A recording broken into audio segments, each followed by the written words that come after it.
Hello, beautiful souls. It is Andrea with Enlightening Offerings, and I wanted to come on here tonight and share with you something super, super exciting for me. I guess it's not tonight anymore. Now it's morning. It has been a long day for me. I have been crafting this amazing offering that I have for you, or that I will have for you. It will be available at the new moon next month, so exactly a month from today.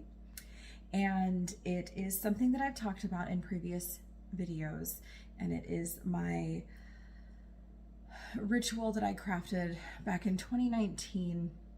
It's a water ritual that helps to break the chains of ancestral patterning that no longer serves your familial line.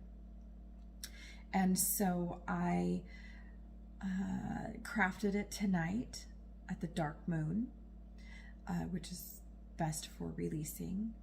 I crafted it in the dark when the moon is at its darkest.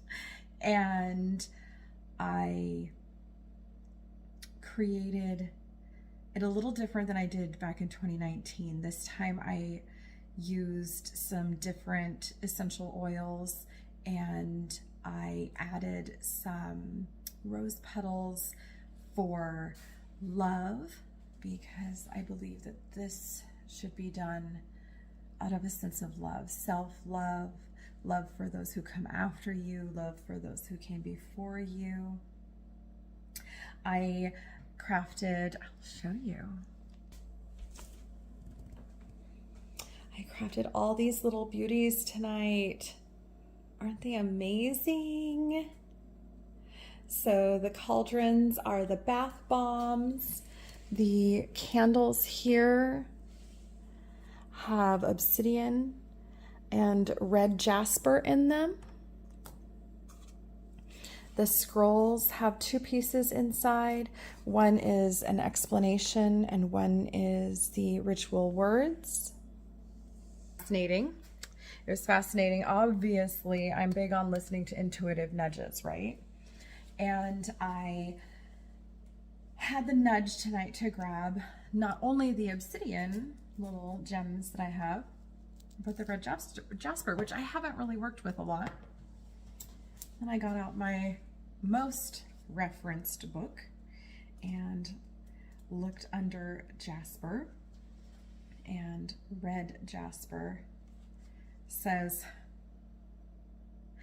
it is gently stimulating, and it grounds energy and rectifies unjust situations, such as you carrying forth in this life lessons that don't serve you, things that our family had to learn back in survival mode that you don't need to be dealing with anymore. Do you have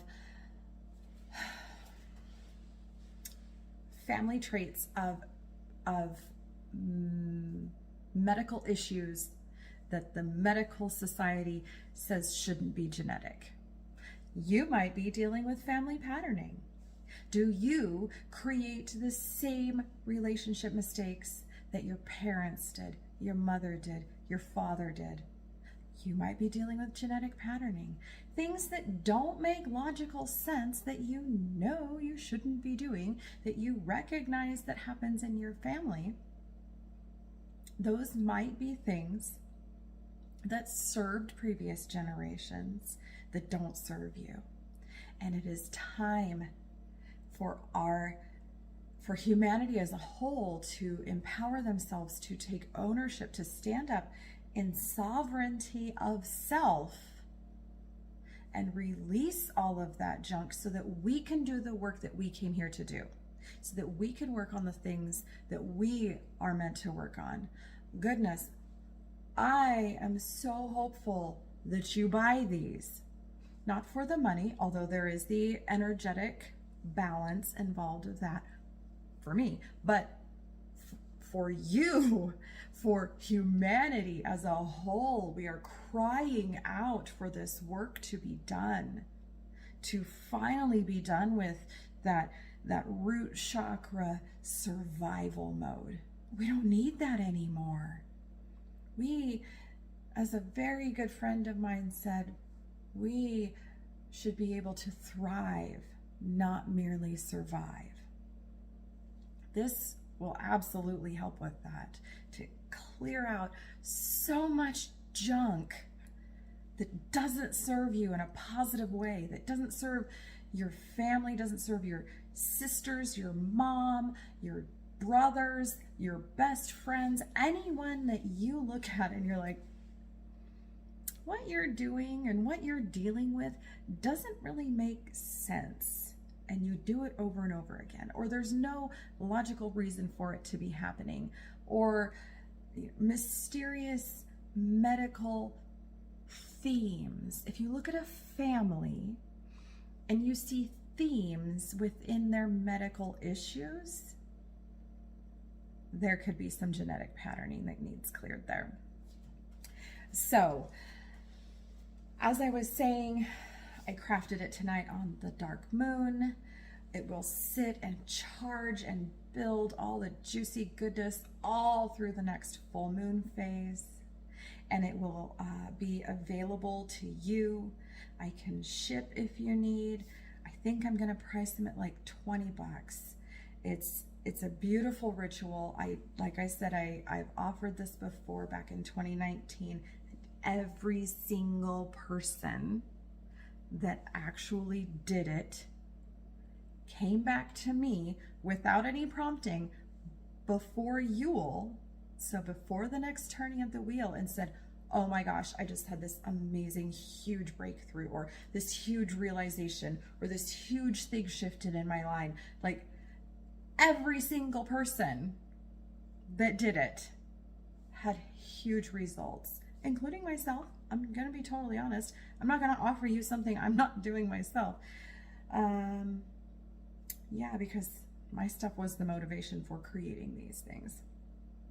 So, all that said, send me a message if you're interested. If you have any questions about it. I also had the thought that it has been a while since we have done one of my Tamed Wild card draws, and it might be fun just to get some dark moon entering new moon guidance for the next few weeks. So what shall we focus on? Success. Yes. To summon the keys that are buried within.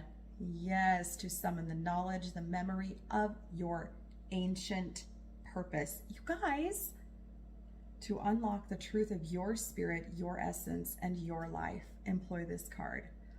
Like, seriously.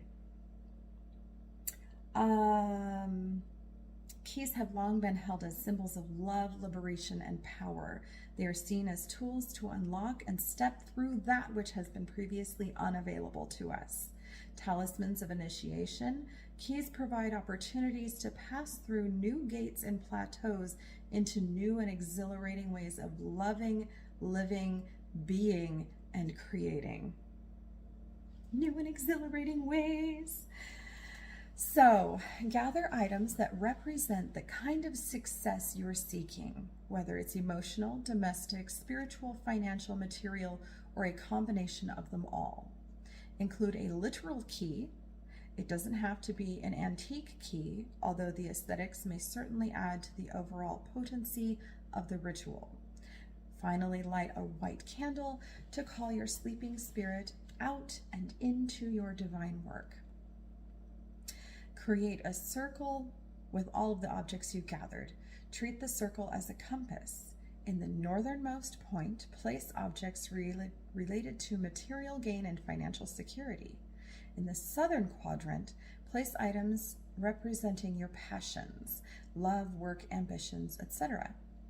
Place items related to solutions you're looking for, or to find obstacles you're looking to overcome in the eastern quadrant.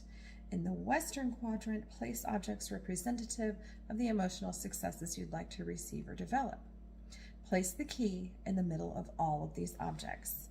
representing your heart, your soul, your divine strength and wisdom. Finally, place the white candle next to the key, marrying the ethereal world with the physical, honoring and invoking the divinity of both realms. So setting the intention. With these tools, I unlock the hidden wisdom of my heart. With this key, I remember my divine power. With this ritual, I remember that I have everything within me to create all I desire for the good of myself, for the good of all. So mote it be. Okay, I love doing these cards because they are so fitting for exactly what we're working on. Can't deny that. Okay, well, I'm very excited to have this offering available to you. Please reach out if it calls. Please talk to people about it. I'm happy to answer questions, talk to your friends and your family if they would like one. I am happy, like I said, to ship. So whatever we can do to help move the collective forward, right? Even if it means facing the messy, dark parts that we don't always want to acknowledge. So, courage and blessings and bravery to you all. Until next time.